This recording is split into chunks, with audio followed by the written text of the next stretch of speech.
Hello everyone. So ఇంతకు ముందు నేను మీకు చెప్పినట్టే ఒక న్యూ R2R బ్యాచ్ అనేది ఫ్రమ్ టుడే అంటే April 15th నుంచి స్టార్ట్ అవుతుంది అని చెప్పాను కదా. సో ఈ రోజు నుంచి న్యూ బ్యాచ్ అనేది స్టార్ట్ అయింది. ఆల్రెడీ డెమో క్లాస్ కూడా కంప్లీట్ అయింది. ఎవరైనా ఇంట్రెస్టెడ్గా ఉంటే ప్లీజ్ కాల్ 8019419472. ఆ డెమో క్లాసెస్ కూడా నేను పార్ట్స్ వైజ్గా అప్లోడ్ చేస్తున్నాను. సో ఈ వీడియో చూసి నెక్స్ట్ కూడా ఇంకొక డెమో పార్ట్ 2 ఆర్ పార్ట్ 3 వస్తుంది. సో కంప్లీట్ గా చూసిన తర్వాత if any one interested please call 8019419472. Thank you. Point of view, ఒకవేళ హైర్ చేసుకున్నా కూడా వాళ్ళకి ఇచ్చే శాలరీ పర్ మంత్ 20,000 ఆర్ 25,000 ఉంటుంది. బట్ వన్స్ ఒక ఎక్స్పీరియన్స్ వచ్చిన తర్వాత ఆ శాలరీ వేరే. బట్ హైర్ చేసుకోవడం అనేది it's too difficult point of view. అర్థమైందా ఇప్పుడు ఆ టూ టైప్ ఆఫ్ జాబ్స్ ఏంటి అనేది? Yes sir. Yes sir. Clear. So ఇప్పుడు మన ట్రైనింగ్ పాయింట్ ఆఫ్ వ్యూకి వస్తే ఇట్స్ 25 days డ్యూరేషన్ ఉంటుంది. 25 days డ్యూరేషన్ ఉంటుంది. ఇది నేను అనుకున్న డే కౌంట్. మీరు గనక సేమ్ ఇప్పుడు ఈ రోజు నేను ఒక టాపిక్ గురించి నేను డిస్కస్ చేస్తున్నా. సో మీరు గనక ఆ టాపిక్ గురించి ఇంకొంచెం డౌట్స్ రైజ్ చేస్తూ, ఓకే, ఆ టాపిక్ గురించి డౌట్స్ రైజ్ చేస్తూ ఆర్ఎల్స్ మీరు దాన్ని ఏమన్నా ఇంకొంచెం కైండ్ ఆఫ్ డిబేట్ వేలో జరిగింది అనుకోండి, ఒక్క రోజులో ఫినిష్ అవ్వాల్సిన టాపిక్ మేబీ 2 days పడుతుంది. అలాంటి సినారియోలో so it may be extend to 45 to 60 days time పడుతుంది. ఈ డ్యూరేషన్లో నేను కవర్ చేసే టాపిక్స్ ఏంటి అని అంటే both consultant and end user. Both consultant and end user గురించి నేను కవర్ చేస్తాను. బట్ మేజర్ వన్ వచ్చేసరికి ఎండ్ యూజర్. ఎండ్ యూజర్ గురించే కవర్ చేస్తాను. ఎందుకు అనంటే ఎండ్ యూజర్ ట్రైనింగే కాబట్టి. కానీ కన్సల్టెంట్ కూడా I will cover 70% of consultant configuration కూడా నేను కవర్ చేస్తాను. ఎందుకు కన్సల్టెంట్ కూడా కవర్ చేస్తున్నాను? ఎండ్ యూజర్ టాపిక్ కదా మనం చెప్పుకునేది, కన్సల్టెంట్ కూడా ఎందుకు కవర్ చేస్తున్నాను అంటే ద రీజన్, ఎండ్ యూజర్ గా మీరు ఒక ఎంట్రీ పోస్ట్ చేయాలి అని అంటే దాని బ్యాక్ ఎండ్ లో కొంత కాన్ఫిగరేషన్ అనేది జరగాలి. అప్పుడే ఎండ్ యూజర్ గా కొన్ని ఎంట్రీస్ అనేది ప్రాసెస్ చేయగలరు. ఈవెన్ మీ ఎండ్ లో మీరు ఒకవేళ ప్రాక్టీస్ చేయాలి అని అనుకోండి, మీ సిస్టమ్ లో మీరు ప్రాక్టీస్ చేయాలి అని అంటే ఆ కాన్ఫిగరేషన్ కూడా జరగాలా లేదా మీ సిస్టమ్ లో? Yes sir. సో ఆ కాన్ఫిగరేషన్ ఇంకొకరు ఎవరో చేసి ఇవ్వరు, మీరే చెయ్యాలి. మీరు కాన్ఫిగరేషన్ చేస్తేనే then you can able to post the document into SAP. అప్పుడు మాత్రమే మీరు ప్రాక్టీస్ చేయగలరు. So for that reason consultant ని కూడా కవర్ చేస్తాను అండ్ ఎండ్ యూజర్ కూడా కవర్ చేస్తాను. ఇప్పుడు ఈ SAP FICO పాయింట్ ఆఫ్ వ్యూలో ఎండ్ యూజర్ అని చెప్పుకున్నాం కదా మనం. there are two type of jobs is there. One is consultant job and second one is end user job అని చెప్పుకున్నాం కదా. ఎండ్ యూజర్ లో కూడా ఈవెన్ దో ఎండ్ యూజర్ లో కూడా మళ్ళీ మనకి 3 type of jobs ఉంటాయి. 3 type of jobs. అవి ఏంటి అని అంటే record to report, procure to pay, that means P2P అని పిలుస్తాం, and order to cash, that is called O2C. Okay, record to report, procure to pay and order to cash, O2C అని పిలుస్తాం. ఇప్పుడు record to report లో ఎక్కువ scope ఉంటుంది మన కెరీర్ని ఇంప్రూవ్ చేసుకోవడానికి. అండ్ అదే విధంగా వర్క్ యాక్టివిటీస్ కూడా ఇన్ రియల్ టైమ్ సినారియోలో చాలా యాక్టివిటీస్ ఈ రికార్డ్ టు రిపోర్ట్ లోనే జరుగుతూ ఉంటాయి. ప్రొక్యూర్ టు పే ఏంటంటే ఈ మూడిటి గురించి మీకు చిన్న గ్లాన్స్ ఇస్తాను. What is mean by record to report and procure to pay and order to cash అనేది. Okay, then you will understand very better. Record to report అంటే ఏంటంటే, సో మనము ఈ కైండ్ ఆఫ్ ఎలక్ట్రిసిటీ, రెంట్ ఇలాంటివి ఉన్నాయి కదా, ఇలాంటి జనరల్ లెడ్జర్ అంటే కంప్లీట్ గా జనరల్ లెడ్జర్ అకౌంట్స్ మెయింటైన్ చేసేదంతా కూడా ఈ R2R లోనే మనం మెన్షన్ చేస్తాం అనమాట. ఈవెన్ దో ఈ R2R పాయింట్ ఆఫ్ వ్యూలో bank reconciliation, do you know what is mean by bank reconciliation? తెలుసా ఎవరికైనా బ్యాంక్ రీకన్సిలేషన్ అంటే?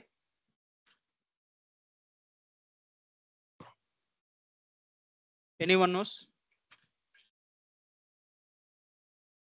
తెలుసా తెలీదా? Yes or no? Say one thing. No sir. No. Bank reconciliation అంటే ఏంటంటే మనం బుక్స్ ఆఫ్ అకౌంట్స్ డేటాని అండ్ అదే విధంగా మన బ్యాంక్ స్టేట్మెంట్ ని మ్యాచ్ చేయడం. That is called bank reconciliation. అంటే దట్ మీన్స్ ఇప్పుడు మీరే ఉన్నారు, మీరు చేసిన ప్రతి ట్రాన్సాక్షన్ ని ఒక బుక్ లో రాస్తారు అనుకోండి. ఏ రోజు జరిగిన ట్రాన్సాక్షన్ ఆ రోజు రాస్తారు. For example, you went to some kind of groceries or vegetable మార్కెట్కి వెళ్ళారు. You purchase some kind of vegetables, మీరు పేమెంట్ చేశారు, ఒక 100 రూపీస్ పేమెంట్ చేశారు. సేమ్ అదే విధంగా మీ బుక్స్ ఆఫ్ అకౌంట్స్లో వెజిటబుల్ పర్చేస్ అని చెప్పి 100 రూపీస్ రాశారు. ఇప్పుడు మీ బుక్స్ ఆఫ్ అకౌంట్స్, మీ బుక్లో రాసిన ట్రాన్సాక్షన్ అదే మీరు ఒక ఫోన్పే కానీ గూగుల్ పే కానీ చేశారు అనుకోండి, అక్కడ కూడా 100 రూపీస్ ట్రాన్సాక్షన్ కనిపిస్తుందా కనిపించదా? కనిపిస్తుంది కదా? కనిపిస్తుంది. అండ్ అదే విధంగా you went to some cool drink shop and you purchase some cool drinks and you make the payment through PhonePe. Again దాన్ని మీరు రాశారు మళ్ళీ కూల్ డ్రింక్స్ 200 అని చెప్పి. ఇప్పుడు ఆ 200 అమౌంట్ మీ బుక్ లో ఉంటుంది and as well me phone పేలో కూడా ట్రాన్సాక్షన్ ఉంటుందా? ఉంటుంది. ఇప్పుడు సమ్ అదర్ పర్సన్ ఎవరో మీ ఫోన్ పేని యూజ్ చేసి పేమెంట్ చేశారు. ఎండ్ ఆఫ్ ది మంత్ మీరు క్యాలిక్యులేట్ చేశారు అనుకోండి, మీకు ఒక ఐడియా ఉంటుందా ఈ ట్రాన్సాక్షన్ నేను చెయ్యలేదు, ఎవరో పేమెంట్ చేశారు అని చెప్పి ఒక ఐడియా ఉంటుందా? ఎందుకంటే each and every transaction me books లో మీరు రికార్డ్ చేస్తున్నారు. ఇప్పుడు మీ బుక్స్ ఆఫ్ అకౌంట్స్ లో రికార్డ్ చేసిన each and every transaction should be match with me bank statement as well. ఇప్పుడు మీ బ్యాంక్ స్టేట్మెంట్ లో ఓవర్ గా 1 ట్రాన్సాక్షన్ జరిగింది అనుకోండి, అది కూడా మీ బుక్స్ ఆఫ్ అకౌంట్స్ లో రికార్డ్ అవ్వాలా లేదా? బట్ రికార్డ్ చేయలేదు అని అంటే దాని మీనింగ్ ఏంటి? ఒకటి, మీరు ఆ ట్రాన్సాక్షన్ రికార్డ్ చేయడం మర్చిపోయి అయినా ఉండాలి, లేదు అని అంటే మీరు ఆ ట్రాన్సాక్షన్ చేసి ఉండకపోవచ్చు. 2 ways లో స్కోప్ ఉందా? ఈ రెండిట్లో ఏంటి కారణం ఏంటి? మేబీ ఇంకెవరైనా కూడా, మీ బ్రదరో లేదంటే ఇంకెవరైనా కూడా మీ ఫోన్ పేని యూజ్ చేసి పేమెంట్ చేసి ఉండొచ్చు. అలాంటప్పుడు ఐడెంటిఫై చేస్తారా? డిఫరెన్స్ ఉంటుందా మీ బుక్స్ ఆఫ్ అకౌంట్స్ కి మీ బ్యాంక్ స్టేట్మెంట్ కి? రైట్. అలానే కంపెనీస్ లో కూడా వాళ్ళకి ఎంతైతే సేల్ జరిగిందో ఆ sale amount should be match with the bank statement. ఇప్పుడు కంపెనీలో ఒక 1000 కి సేల్ చేశారు కానీ బ్యాంక్ లో 800 ఉంది. ఎంత డిఫరెన్స్?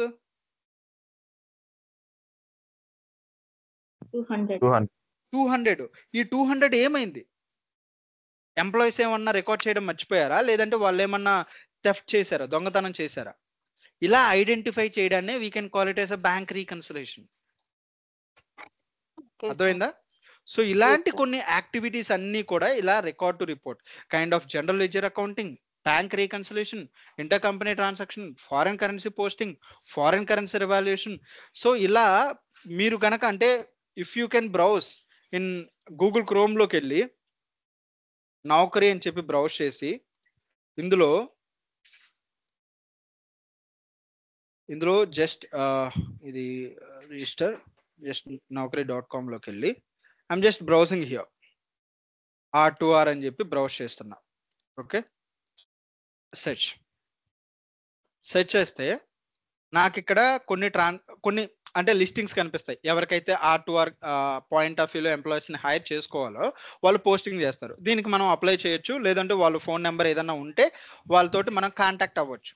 ఓకే, ఇప్పుడు ఇక్కడ చూడండి, MNC looking for record to report specialist అని ఉంది. దీని మీద నేను డబుల్ క్లిక్ చేస్తే, అంటే జస్ట్ నేను ఓపెన్ చేస్తే ఆ డీటెయిల్స్లోకి వెళ్తే they need 2 to 5 years of experience candidate వాళ్ళకి కావాలి. శాలరీ వచ్చేసరికి 5 to 12 lakh per annum. Scroll down చేస్తే ఎడ్యుకేషన్ ఏంటి, ఎక్స్పీరియన్స్ ఏంటి, శాలరీ ఏంటి, జాబ్ లొకేషన్, హైరింగ్ టైప్, అంటే ఇది థర్డ్ పేరోల్. సో వీళ్ళు ఇంకొక కంపెనీకి సర్వీస్ ఇస్తున్నారు పేరోల్ బేసిస్లో. Work from office 5 days a week. ఇక్కడ ఏ వాటి మీద వాళ్ళకి నాలెడ్జ్ ఉండాలి అనేది ఆ రోల్స్ అండ్ రెస్పాన్సిబిలిటీస్ ఇక్కడ మెన్షన్ చేశారు. Prepare accurate and timely financial records including journal entries, general ledger, fixed asset, balance sheet reconciliation, inter company accounting, fixed asset reconciliation, and ensuring compliance with the company policies and procedure related to record to report, and collaborate with the internal stakeholders to resolve discrepancies or issue related to R2R activities, and perform monthly close. ఇలా kind of వాళ్ళకి ఏవైతే requirements ఉంటాయో ఇవన్నీ కూడా వీళ్ళు mention చేస్తారు. Okay, ఇందులో ఏవైతే వాళ్ళకి మెయిన్ రిక్వైర్మెంట్ ఉంటుందో అలాంటి కైండ్ ఆఫ్, ఇప్పుడు ఇక్కడ చూడండి ఇంకా క్లియర్గా ఎలాబరేట్ చేశారు. ఇక్కడ మీరు అబ్జర్వ్ చేస్తే it is perform review balance sheet reconciliation covering cash accounts, accounts receivable, accounts payable, fixed assets, deferred revenue, other accrual liabilities. Okay, and also ఇలా మెనీ ఆఫ్ ది యాక్టివిటీస్ అవన్నీ కూడా R2R పాయింట్ ఆఫ్ వ్యూలో ఉంటాయి. అంటే ఒక కంపెనీలో ఏ kind of activities అయితే requirement ఉంటుందో వాటన్నిటి గురించి ఈ R2Rలో మనం డిస్కస్ చేస్తాం. అండ్ ఈ ప్రొక్యూర్ టు పే అంటే vendor payment. We can call it as ఇంకొక వేలో పిలవాలి అని అంటే అకౌంట్స్ పేయబుల్ అని కూడా పిలవచ్చు. ఇప్పుడు మనం ఒక షర్ట్ తయారు చేయడానికి మనకు రా మెటీరియల్స్ అవసరం. ఈ రా మెటీరియల్స్ అనేది డిఫరెంట్ వెండర్స్ దగ్గర నుంచి మనం పర్చేస్ చేస్తాం. ఇప్పుడు వెండర్స్ దగ్గర నుంచి మనం పర్చేస్ చేసాము అని అంటే వాళ్ళకి పేమెంట్ చెయ్యాలా లేదా? ఆ పేమెంట్స్ చేయడం కోసమే ఈ sub model procure to pay అని అంటాం. కేవలం అకౌంట్స్ పేయబుల్ అనేది కేవలం వెండర్స్ కి పేమెంట్ చేయడం కోసం మాత్రమే డిజైన్ చేసిన one of the sub model. Order to cash అంటే ఇక్కడ కస్టమర్ పేమెంట్స్ రిలేటెడ్. ఇంకొక వేలో పిలవాలి అని అంటే అకౌంట్స్ రిసీవబుల్. అర్థమైందా? అకౌంట్స్ రిసీవబుల్ అని అంటే సేమ్, ఇప్పుడు మనం వస్తువులు మ్యానుఫ్యాక్చర్ చేసాం and we sale to customer as well. కస్టమర్కి సేల్ చేసాము అని అంటే వాళ్ళ దగ్గర నుంచి మనం అమౌంట్ కలెక్ట్ చేసుకోవాలా లేదా? ఇప్పుడు ఆ కస్టమర్స్ దగ్గర నుంచి మనం పేమెంట్ రిసీవ్ చేసుకోవడం కోసం మాత్రమే డిజైన్ చేసిన one of the sub module that is accounts receivable. దీన్నే మనం ఆర్డర్ టు క్యాష్ అని అంటాం. సో ఇలాంటి ఎండ్ యూజర్ థింగ్స్ అండ్ అదే విధంగా కన్సల్టెంట్ పాయింట్ ఆఫ్ వ్యూలో కన్సల్టెంట్ యాక్టివిటీస్ లో కూడా around 70% and end user point of వ్యూలో కంప్లీట్ ఎండ్ యూజర్ గురించి ట్రైనింగ్ అనేది ఉంటుంది. సో ఈ training duration, so as I side earlier, so 45 to 60 days అనేది డ్యూరేషన్ అనేది ఉంటుంది. ఆబ్వియస్లీ మీరు డౌట్స్ రైజ్ చేస్తే ఇంకా మనం చెప్పుకోవడానికి స్కోప్ ఉంటుంది. ఓకే, సో అండ్ వీటితో పాటు ఎక్సెల్ గురించి కూడా ట్రైనింగ్ అనేది ఉంటుంది. అడిషనల్గా మనకు కవర్ అయ్యేది బేసిక్ ఎక్సెల్. ఖచ్చితంగా R2R అంటే ఎండ్ యూజర్ పాయింట్ ఆఫ్ వ్యూలో మీరు వెళ్తున్నప్పుడు ఎక్సెల్ పాయింట్ ఆఫ్ వ్యూలో కూడా మనకి నాలెడ్జ్ అనేది ఉండాలి. ఎందుకు అని అంటే most of the analysis has been done in the Excel point of view only. ఎక్సెల్లో అనాలిసిస్ చేస్తేనే మనము SAPలో ప్రాసెస్ చేయడానికి అవకాశం ఉంటుంది. సో ఎక్సెల్ కూడా ఖచ్చితంగా తెలుసుకొని ఉండాలి. అండ్ అదేవిధంగా అవుట్లుక్ అంటే మెయిల్ డ్రాఫ్టింగ్ అండ్ అదేవిధంగా టీమ్స్. ఇప్పుడు మీరు ఏదైతే అప్లికేషన్ యూజ్ చేశారో to join in this class, ఈ క్లాస్లో జాయిన్ అవ్వడానికి ఏదైతే టీమ్స్ అప్లికేషన్ యూజ్ చేశారో, so in company point of view also we will use the same application for the communication purpose. So even clients also use the same application. So ఇక్కడ kind of teams అంటే ఇప్పుడు నేను మీకు ఏదైతే link share చేశానో, నేను meeting ఒకటి create చేశాను. So I share that link. But in real time సినారియోలో సో లింక్ షేర్ చేస్తాం, పర్టికులర్ ఆ పర్సన్స్కి డైరెక్ట్గా మనం షెడ్యూల్ చేస్తే వాళ్ళ మెయిల్కి వెళ్ళిపోతుంది. సో ఇలాంటి కొన్ని టీమ్స్లో ఉండే కొన్ని బేసిక్ థింగ్స్ గురించి కూడా మనం కవర్ చేసుకుంటాం. సో ఈ మూడింటిని అండ్ అదేవిధంగా ఎండ్ యూజర్ యాక్టివిటీస్ వీటన్నిటి గురించి కూడా మనం కవర్ చేసుకుంటాం. అండ్ అదేవిధంగా వన్స్ క్లాస్ అయిపోయిన తర్వాత మీకు రికార్డింగ్స్ కూడా షేర్ చేస్తాను. ద వే ఎలా అంటే ఇదిగోండి ఇలా ఈ వేస్లో ఇవన్నీ కూడా రికార్డింగ్ క్లాసెస్ అనమాట. ఏ రోజుకి ఆ రోజు వన్స్ రికార్డింగ్స్ అనేవి కంప్లీట్ అయింది అంటే క్లాస్ కంప్లీట్ అయింది అని అంటే I will share the recordings as well. And also data అంటే లైక్ ద వే ఇప్పుడు నేను ఒక జనరల్ లెడ్జర్ ప్రాసెస్ చేశాను, ఒక కాన్ఫిగరేషన్ చేశాను. మీకు ఇనీషియల్గా చెప్పాను కదా ఒక బ్యాక్ అండ్ కాన్ఫిగరేషన్ అని చెప్పి company code, business area, accounting period అని చెప్పి ఇలా కొంత కాన్ఫిగరేషన్ జరగాలి అని చెప్పి చెప్పాను కదా. ఈ కాన్ఫిగరేషన్ నేను చేస్తే దాని రిలేటెడ్ నేను రికార్డింగ్ వీడియో ఇస్తాను. దాన్ని బట్టి మీరు కాన్ఫిగరేషన్ చేసుకోవచ్చు. లేదు నాకు రికార్డింగ్ కాదు, నాకు నోట్స్ కావాలి అంటే even though I will provide the notes as well. ఇదిగోండి, these are the complete documents. For example enterprise structure, ఒక కంపెనీ క్రియేట్ చేయడం, దాని బ్యాక్ ఎండ్ ఉండే కంప్లీట్ కాన్ఫిగరేషన్ అన్నమాట. ఈ స్టెప్స్ అన్నిటిని కూడా ఈ వేలో నేను క్రియేట్ చేసి మీకు షేర్ చేస్తాను. So based on that you can do the configuration from your and by your own. Create a company. లేకపోతే కోర్స్ పీరియడ్ వరకేనా sir recording classes and notes? Recordings ఉంటాయండి, కోర్స్ వరకే కాదు, దాని తర్వాత కూడా మీకు 6 months వరకు ఉంటుంది. Access sir? ఎస్ ఉంటుంది.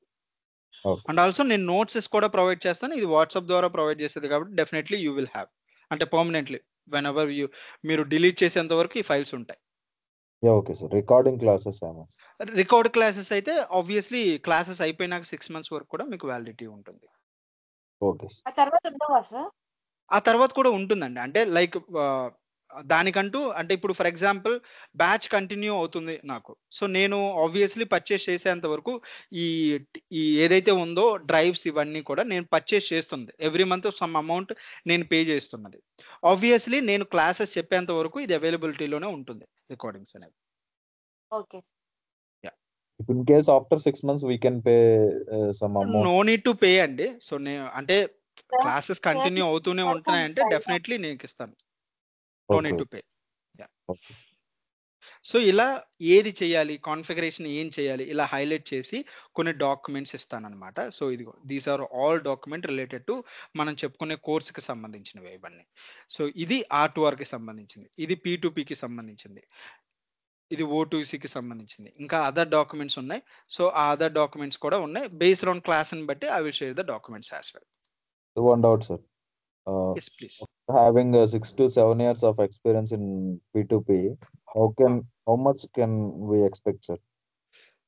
P2P పాయింట్ ఆఫ్ వ్యూలో అంటే కెరీర్ ని గ్రో చేసుకునే అంత స్కోప్ అక్కడ చాలా తక్కువ అండి. ఫస్ట్ థింగ్ ఏంటంటే అక్కడ P2P పాయింట్ ఆఫ్ వ్యూలో మేబీ వెండర్ ఇన్వాయిస్ మాత్రమే మనం ప్రాసెస్ చేస్తాం చాలా వరకు, రైట్? వెండర్ ఇన్వాయిస్ ప్రాసెస్ చేయడం, పేమెంట్స్ చేయడం, ఇవి తప్పితే ఇంకేమైనా అదర్ యాక్టివిటీస్ ఏమైనా డీల్ చేయగలుగుతారా? ఇప్పుడు మీకు వర్క్ ఎక్స్పీరియన్స్ ఉందా P2P పాయింట్ ఆఫ్ వ్యూలోనే? No. Just I'm asking for. Okay. P2P point of వ్యూలో కెరీర్ పాయింట్ ఆఫ్ వ్యూలో అండ్ శాలరీ పాయింట్ ఆఫ్ వ్యూలో చాలా తక్కువ ఉంటుంది అక్కడ. తక్కువ అంటే దట్ మీన్స్ అంత డిమాండ్ ఉండదు. ఫస్ట్ ఆఫ్ ఆల్ R2Rకి ఉన్నంత డిమాండ్ దాంట్లో ఉండదు. R2Rలో మీకు బ్యాంక్ రీకన్సిలేషన్ అని మీకు ఒక ఎగ్జాంపుల్ చెప్పానా? Yes, sir. రైట్. ఈ ఒక్క బ్యాంక్ రీకన్సిలేషన్ యాక్టివిటీ చేయడానికి ఒక 10 to 20 12 or 15 ఎంప్లాయీస్ ఉంటారు ఓన్లీ ఫర్ బ్యాంక్ రీకన్సిలేషన్. ఆ ఒక్క యాక్టివిటీ చేయడానికి. ఓకే. అంటే బేస్డ్ ఆన్ ఇంపార్టెన్స్ ని బట్టి వెండర్ పాయింట్ ఆఫ్ వ్యూలో చాలా, ఇప్పుడు మనం రా మెటీరియల్స్ ఒకటేసారి పర్చేస్ చేస్తాం, ఇన్వాయిసెస్ కూడా తక్కువ ఉంటాయి, రైట్? సో ఆ ఇన్వాయిస్ ప్రాసెస్ చేయడం ఎంతమంది ఎంప్లాయీస్ అవసరం చెప్పండి? Not more than 10. ఇప్పుడు బ్యాంక్ రీకన్సిలేషన్ ఉంది, ఇప్పుడు ఒక MNC కంపెనీ ఉంది, దాంట్లో జరిగే ట్రాన్సాక్షన్స్ అన్ని కూడా వెరిఫై చేయాలి. ఆబ్వియస్లీ నీడ్ ఉంటుందా? ఇంటర్ కంపెనీ ట్రాన్సాక్షన్ దానికి ఒక నీడ్ ఉంటుంది, అక్రూవల్ పేమెంట్ దానికి ఒక టీం ఉంటుంది. ఇలా స్పెసిఫిక్ అంటే బేస్డ్ ఆన్ యాక్టివిటీ దాని డిమాండ్ని బట్టి మనం సెలెక్ట్ చేసుకోవాలి. సో హవెవర్ నేను మూడిటి గురించి చెప్తాను, మీకు ఎక్కడైతే రిక్వైర్మెంట్ ఉందో అక్కడ మీరు ఇంటర్వ్యూ ఇచ్చి వెళ్ళిపోవచ్చు. బట్ మీరు అడిగిన పాయింట్ ఆఫ్ వ్యూలో శాలరీ స్ట్రక్చర్ అయితే మోర్ దెన్ 6 years అని అంటే based on your last salary బట్టి you can expect up to 30% hike on your salary. Can we expect 8 lakhs around? మీ దానికి ముందు ఇప్పుడు ఫర్ ఎగ్జాంపుల్ మీకు 6 years ఆఫ్ ఎక్స్పీరియన్స్ ఉంది, ఓకే? టిల్ ఆ ఇయర్ వరకు మీకున్న శాలరీ మేబీ ఒక 6 ఉందనుకోండి, 6 lakh per annum ఉందనుకోండి, డెఫినెట్లీ యూ కెన్ ఎక్స్పెక్ట్. అంటే శాలరీ అనేది 2 ways లో డిపెండ్ అవుతుంది. అంటే 2 ways లో అది మనకి అంటే ఎంత శాలరీ వస్తుంది అనేది డిపెండ్ అవుతుంది అనమాట. ఒకటి మన ప్రీవియస్ శాలరీ, ఇప్పుడు ఫర్ ఎగ్జాంపుల్ మన ప్రీవియస్ శాలరీ 4 lakh ఉండి మీరు ఒకటేసారి డబుల్ శాలరీ రావాలి అంటే ఇట్స్ నాట్ పాసిబుల్. మేబీ ఏ కంపెనీ యాక్సెప్ట్ చేయదు. They only give the 30% hike on your salary. చెప్పండి. We need to change every 1.5 2 years to company, sir. Every 2 years కి ఇట్స్ పర్ఫెక్ట్ లైన్ అండి. యాక్చువల్లీ ఎవ్రీ 2 years అనేది it's perfect. At least every 1 year 1.5 year కి మీరు మారుతూ ఉన్నారంటే maybe companies interest చూపించవు మిమ్మల్ని hire చేసుకోవడం. ఇప్పుడు ఎవ్రీ 1.5 year కి 1 year కి మీరు చేంజ్ అవుతూ ఉన్నారు. లాస్ట్ 3 కంపెనీస్ అలానే చేంజ్ అయ్యారు అని అంటే అలాంటి సినారియోలో మేబీ కంపెనీస్ ఇంట్రెస్ట్ చూపించదు మిమ్మల్ని హైర్ చేసుకోవడం. ఎందుకంటే మేబీ మీ కంపెనీ వాళ్ళు హైర్ చేసుకున్నారు అనుకోండి. మేబీ వితిన్ 1 year లో మీరు ఆ కంపెనీ కూడా లెఫ్ట్ అవ్వచ్చు. Yeah. So at least 2 years span is a perfect one. Yes. Yeah. So this is about SAP point of view and the way నేను ఏవి కవర్ చేస్తాను అనే దానికి ఐ హోప్ క్లియర్ గానే ఉంది అనుకుంటున్నాను నేను ఏదైతే చెప్పానో అదంతా. మీకు ఏదన్నా other doubts apart from the today one మనం ఏదైతే డిస్కస్ చేసుకున్నామో దాని గురించి డౌట్ ఉన్నా you can raise or else out of the box. ఇంకేదన్నా మీకు ఏమన్నా అదర్ డౌట్స్ ఉన్నా you can raise. Sir Yes. అసలు జనరల్ లెడ్జర్ అంటే ఏంటి సార్? జనరల్ లెడ్జర్ అంటే సేమ్ ఇప్పుడు అకౌంట్స్ పేబుల్ అంటే వెండర్ రిలేటెడ్. ఇప్పుడు ప్రొక్యూర్ టు పే అని చెప్పుకున్నాం కదా మనం ఇక్కడ. Yes sir. Kind of procure to pay, order to cash. Procure to pay అంటే వెండర్ యొక్క పేమెంట్స్ చేయడం కోసమే ఈ ప్రొక్యూర్ టు పే అంటే అకౌంట్స్ పేబుల్ యూజ్ చేస్తాము. కస్టమర్ పేమెంట్స్ పోస్టింగ్ చేయడానికి మాత్రమే అకౌంట్ రిసీవబుల్ యూజ్ చేస్తామని చెప్పుకున్నాం కదా. జనరల్ లెడ్జర్ అకౌంట్ అంటే ఏంటంటే కైండ్ ఆఫ్ ఇప్పుడు మీరు ఏ టైప్ ఆఫ్ ట్రాన్సాక్షన్ చేయాలి అన్నా కూడా జిఎల్ అకౌంట్ అనేది మెయిన్ అండి. ఇప్పుడు ఫర్ ఎగ్జాంపుల్ ఇప్పుడు వెండర్ ఉంది. వెండర్ అనేవాడు మనకి ఏమవుతాడు చెప్పండి? వెండర్ అనేవాడు లయబిలిటీయే కదా అయ్యేది మనకి వెండర్ పేమెంట్ అనేది. Yes sir. ఇప్పుడు వెండర్ కి మనం పేమెంట్ చేయాలి అని అంటే as per our golden rules ప్రకారం ఎంట్రీ ఏ విధంగా వస్తుంది చెప్పండి వెండర్ పేమెంట్ కి?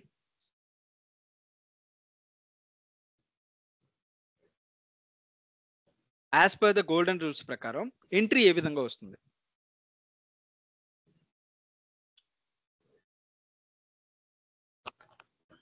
ఇప్పుడు వెండర్ అనేవాడు ఒక పేరే కదా అతనిది. వెండర్ అంటే ఇప్పుడు ఆబ్వియస్లీ ఒక కంపెనీకి మనం పే చేయాలి, అవునా?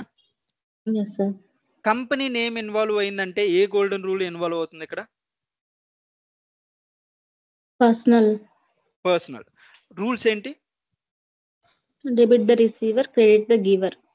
అంటే రిసీవ్ చేసుకునే పర్సన్ ని డెబిట్ చేస్తాం, ఇచ్చే పర్సన్ ని క్రెడిట్ చేస్తాం. ఇప్పుడు వెండర్ కి మనం పేమెంట్ చేస్తున్నాం. ఇప్పుడు వెండర్ ఏ పొజిషన్ లో ఉంటాడు? Vendor account to bank account. Exactly. Vendor account data to bank account data. Vendor account data to bank account, right? ఇప్పుడు ఈ వెండర్ అకౌంట్స్ ని మనం క్రియేట్ చేసేది అకౌంట్స్ పేబుల్ లో క్రియేట్ చేస్తాం. అంటే P2P ప్రాసెస్ లో ఉన్న అకౌంట్స్ పేబుల్ లో వెండర్ అకౌంట్స్ ని క్రియేట్ చేస్తాం, రైట్? బట్ ఈ బ్యాంక్ అనేది జిఎల్ అకౌంట్. ఇది జనరల్ లెడ్జర్ అకౌంట్ లోనే ఇది మనం క్రియేట్ చేస్తాం. ఈవెన్ కస్టమర్ కి సంబంధించింది కూడా bank account data to customer account, అక్కడ కూడా జిఎల్ ఇన్వాల్వ్ అవుతుంది. జనరల్ లెడ్జర్ అకౌంట్ అంటే ఏంటంటే ప్రతి జిఎల్ ఎలాంటి ట్రాన్సాక్షన్ అయినా కూడా జిఎల్ అకౌంట్ ఇన్వాల్వ్ అవుతుంది. ఆ జనరల్ లెడ్జర్ అకౌంటింగ్ లోనే ఆ కంప్లీట్ యొక్క అకౌంటింగ్ ఇన్ఫర్మేషన్. ఇప్పుడు ఫర్ ఎగ్జాంపుల్ మనము 3 ఫైనాన్షియల్ స్టేట్మెంట్స్ ఉంటాయని చెప్పుకున్నాం మనం, అవునా? ఈ 3లో బ్యాలెన్స్ షీట్ అకౌంట్ అనేది is related to kind of ఇప్పుడు వెండర్ అనే అతను లయబిలిటీస్ అండర్ లో ఉంటాడు బ్యాలెన్స్ షీట్ లో. కస్టమర్ అనే పర్సన్ అసెట్ లో ఉంటారు. Assume that vendor and customer is related to balance sheet account అనుకోండి, ఓకే? జనరల్ లెడ్జర్ అకౌంటింగ్ అంటే kind of profit and loss account అనుకోండి. కానీ ఈ జనరల్ లెడ్జర్ లోనే both balance sheet accounts, profit and loss account ని కూడా ఈ general ledger లో ఎంట్రీలోనే పోస్ట్ చేస్తాం. కానీ జనరల్ లెడ్జర్ అంటే ఏంటంటే కైండ్ ఆఫ్ ఏదైనా ఎక్స్పెన్సెస్ ఎంట్రీస్ కానీ any type of transaction we will record in general ledger only except vendor and customers తప్ప రిమైనింగ్ ట్రాన్సాక్షన్స్ అన్ని కూడా జనరల్ లెడ్జర్ లోనే మనం రికార్డ్ చేస్తాం.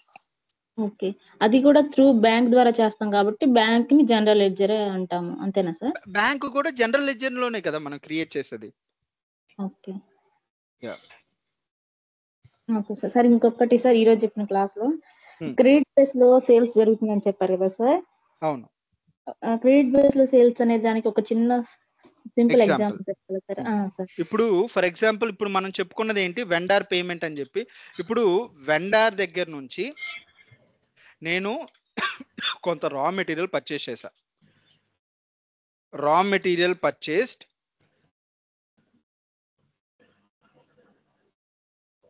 From vendor, that is amount of 10 or else 10K అనుకుందాం. 10K అంటే 10,000 కి సంబంధించి రా మెటీరియల్స్ పర్చేస్ చేశా. ఓకే, ఇప్పుడు పేమెంట్ ఎంట్రీ ఏంటి, vendor account data to bank account కదా, అవునా? Yes sir.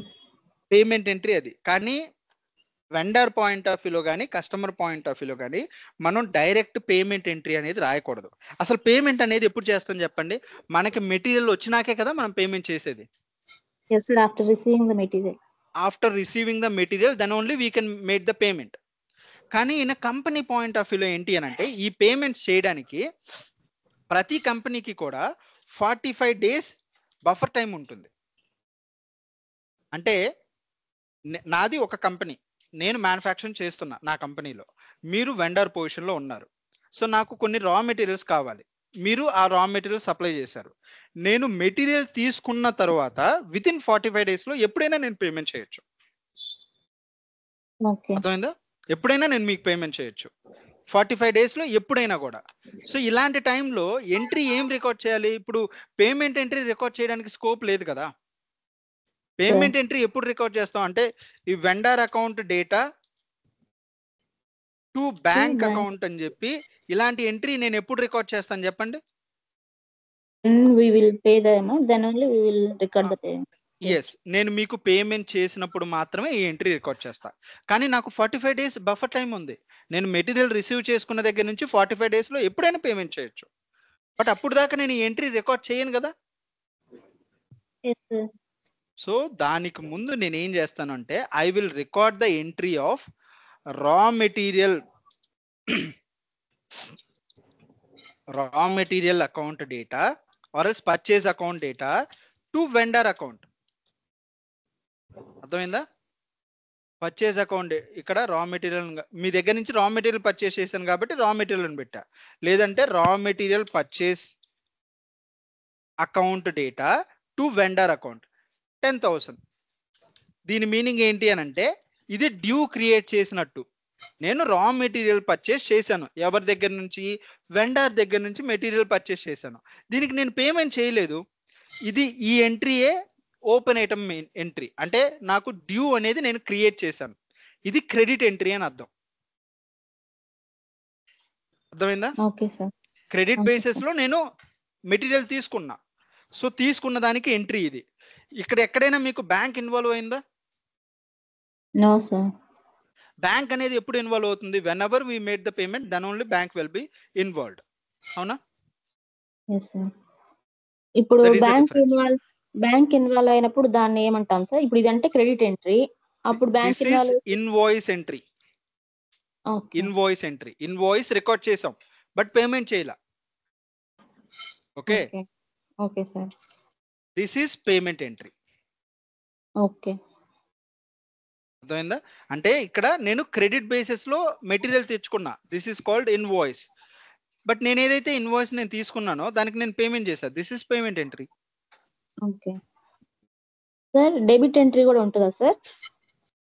డెబిట్ ఎంట్రీ అంటే అంటే క్రెడిట్ ఎంట్రీ లాగా డెబిట్ ఎంట్రీ కూడా ఏమైనా ఉంటుందా? No, no, ఇక్కడ అంటే ప్రతి ఎంట్రీలో డెబిట్ అండ్ క్రెడిట్ అనేది కామన్ అండి. ఇక్కడ మీకు డిఆర్ అని కనపడిందంటే ఇది డెబిట్. ఓకే, ఇక్కడ ఇన్ జనరల్ టర్మినాలజీలో మనం ఇలా రాస్తాం బుక్స్ ఆఫ్ అకౌంట్స్ లో. అంటే నార్మల్ గా మనం ఒక పేపర్ మీద కానీ ఇలా రాసే విధానం ఇది. ఇది ఒక స్ట్రక్చర్, ఇది ఇలానే రాయాలి. ఓకే, ఇక్కడ 2 అని ఉందంటే దట్ మీన్స్ క్రెడిట్ అని అర్థం. ఓకే. 2 అని ఉందంటే దట్ మీన్స్ క్రెడిట్ అని అర్థం.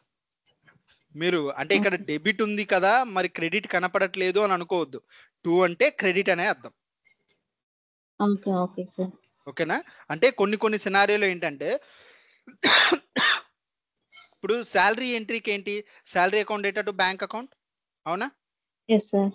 రెంట్ ఎంట్రీ ఏంటి? Rent account data to bank account, yes sir. అదేనా? ఇప్పుడు sir. Salary account data 40,000 rent account data,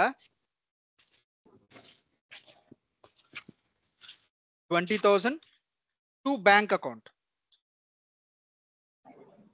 60,000. దీని మీనింగ్ ఏంటి?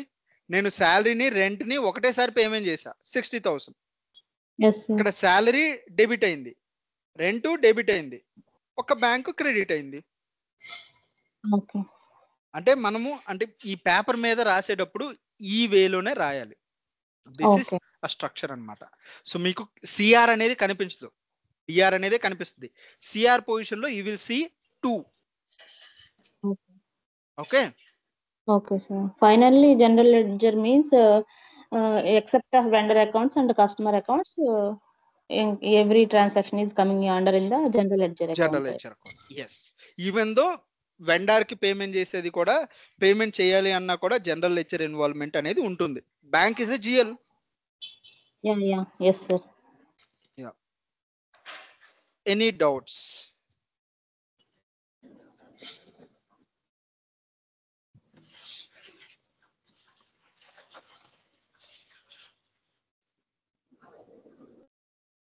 ఏదైనా డౌట్స్ ఉన్నాయా? No doubt. సో ఆల్రెడీ అంటే లైక్ ఈ రోజు నుంచి స్టార్ట్ అయింది. As like you can take it as a demo. From tomorrow onwards main క్లాసెస్లోకి వెళ్ళిపోతూ ఉంటాను అనమాట. సో ఎవరైనా కూడా ఇంట్రెస్టెడ్గా ఉంటే ఒకసారి కాల్ చేయండి. ఐ హోప్ మీ దగ్గర నా నెంబర్ ఆల్రెడీ ఉంది కాబట్టి యూ కెన్ కాల్ మీ. ఒక్క నిమిషం. సో ఆబ్వియస్లీ చెప్పాను కదా, సో ఆఫ్టర్ క్లాస్ రికార్డింగ్స్ కూడా